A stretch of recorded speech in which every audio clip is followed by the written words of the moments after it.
It is 6 o'clock on your Friday, or as my kids like to say, Netta, Friday morning. Yes, Friday, because there's a lot going on this weekend, things that you can actually get a chance to do. People probably making a lot more plans than they have been, right, over the last year Absolutely. or so. Yeah, and the weather will be cooperating. So the good news is things are warming up. Here's a look for you at the beach in Del Mar. You see a couple surfers heading out into the waters. We are looking at low tide here actually in the next 30 minutes. So they'll have to swim out a little bit further to get any of those waves. But as far as your weather headlines, right now this Otay mountain camera out towards the east, you see those high clouds, but we also have a few low-lying clouds hanging around. So that's kind of snaking its way across our county. It will be clearing for this afternoon, and tomorrow will be very similar. A warm-up that really happens Sunday and Monday are another cool down in store for us by the middle of next week, with even a chance of light drizzle on the way. But we do have a good-looking weekend to get to first. Jenny. Well, I'm just going to pop in real quick and say hi. Things look fine. Back to you.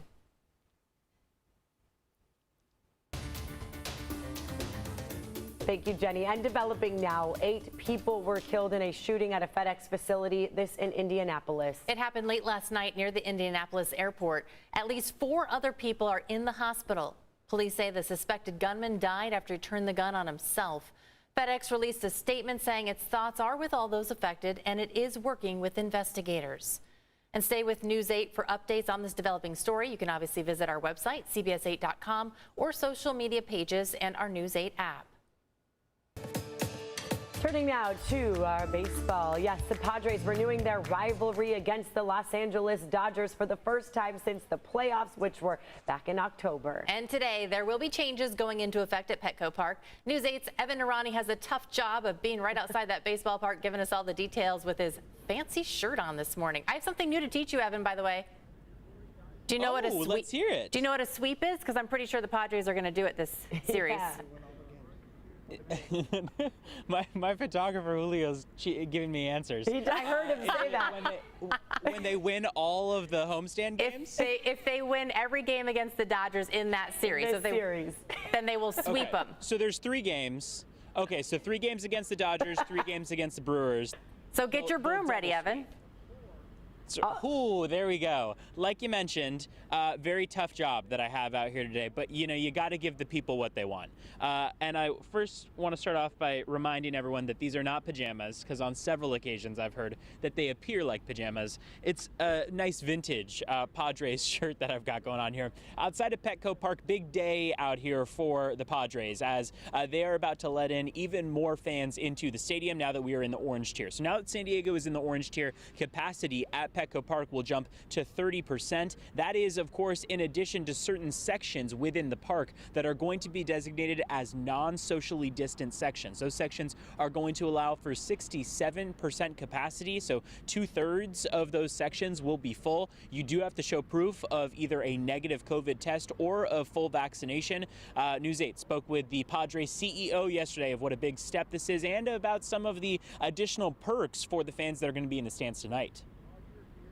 With increased attendance, we're able to safely welcome even more fans back into Petco Park in time for this homestand. And so everything I think is coming together really well to be able to celebrate our fans' return and some of the accomplishments from last season, and also a key accomplishment, historic accomplishment from this season. So we're encouraging fans to arrive early for the game tomorrow night. We're going to open up gates 2 hours before first pitch.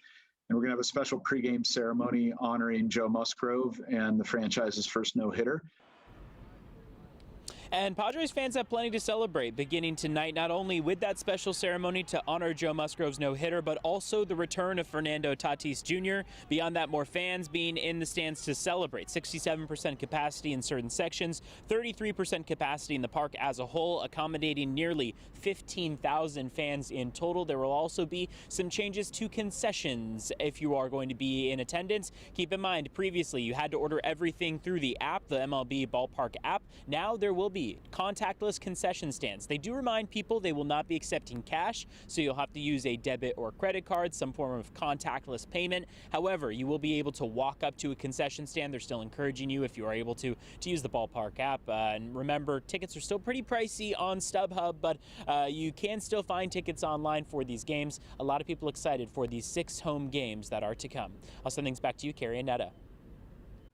Kevin, thank you. Local businesses are hoping this will pick them up. We are heading into our first weekend under new guidelines for living indoor or for live indoor and private events. Yes, people finally able to make those plans, go to events. News 8's Allison Royal joining us live along the Embarcadero with the new changes if you're planning to attend or plan your next occasion, special occasion. Hi, Allison. Hi, Netta and Carrie. Well, a lot of couples actually get married here along the water. We've got boats in the sunset. It is a beautiful backdrop for one of the most important days of your life. But of course, so many weddings were postponed last year. I know I got a lot of invitations in the mail, and then a few months later, that save the date was pushed back a few more months, and then a few more months. I know someone who's planned their wedding 6 times now, so I do not envy that headache, but now there is some hope, some tangible guidelines on the table here in the state of California. So California is in the orange tier, or sorry, San Diego County rather, is in California's orange tier when it comes to coronavirus restrictions. So believe it or not, the same way that you might get ID to go into a bar, well, that could happen the next time that you want to go to a wedding or different event. The state of California wants guests to show proof of vaccination for COVID-19 or a recent negative COVID-19 test. So that could mean that within this orange tier that there could be 150 people maximum indoors, or for an outdoor event, it's 100 people or 300 people if everyone tests negative or has proof that they are vaccinated for COVID-19. So some other states have taken a stance against this practice and said that a private business cannot ask a person for their personal medical information, like if they chose to get the vaccine, but that's what is on the table right now in California. So Amy is the president of the California Association of Private Events. Amy worked with the state of California to create different protocols that would help the event industry have some more realistic expectations, like staggered buffet lines, dancing protocols, and sanitary bar service. She said without those, it would be devastating to the events industry, which has already had an understandably tough year. People understand their social responsibility, and no one wants to get grandma sick at the wedding. And some of these guidelines are a little bit more familiar, things that we've heard before, like hand washing, proper sanitation, physical distancing, people having to wear a mask unless they are eating or drinking. Now, if you want a full list of these guidelines, you could head to our website, cbs8.com. But hey, maybe the Macarena on the wedding dance floor isn't too far away. Netta and Carrie. There's a big demand for COVID vaccines in San Diego now that anyone over 16 is eligible, and it could be tough to find an appointment. So we're going to help you out. You can search more than 30 county locations in addition to pharmacies at myturn.ca.gov. Some people are having trouble when they input their zip code, but here's a tip for you. Put the location by city, and you should see more vaccine sites with appointments. More vaccines will be shipped to San Diego in the coming weeks, so officials urge everyone to please be patient. You have a chance to get a vaccine without an appointment today. The county will hold a vaccine clinic at Southwestern College this morning. Vaccines will be given on a first-come, first-served basis.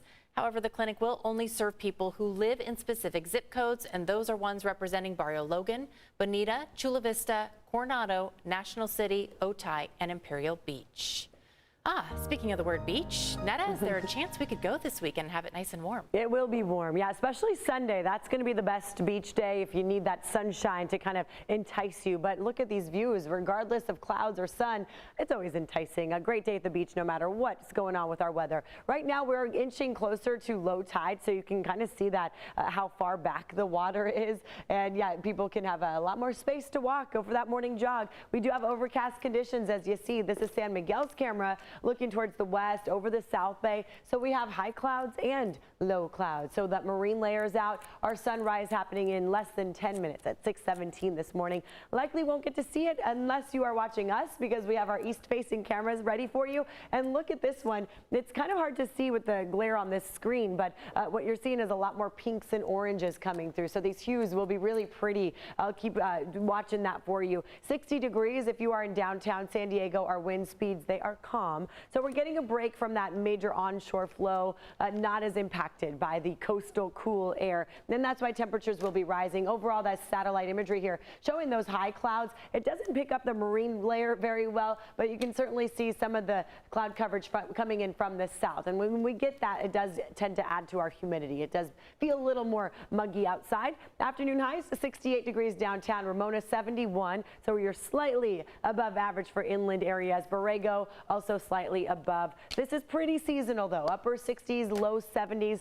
That's a look at your afternoon highs. Escondido 73, Oceanside 66, downtown San Diego 68 degrees. A quick check here of that big bump up I was talking about. Look, from Saturday to Sunday into Monday, over 10-degree jump in those temperatures.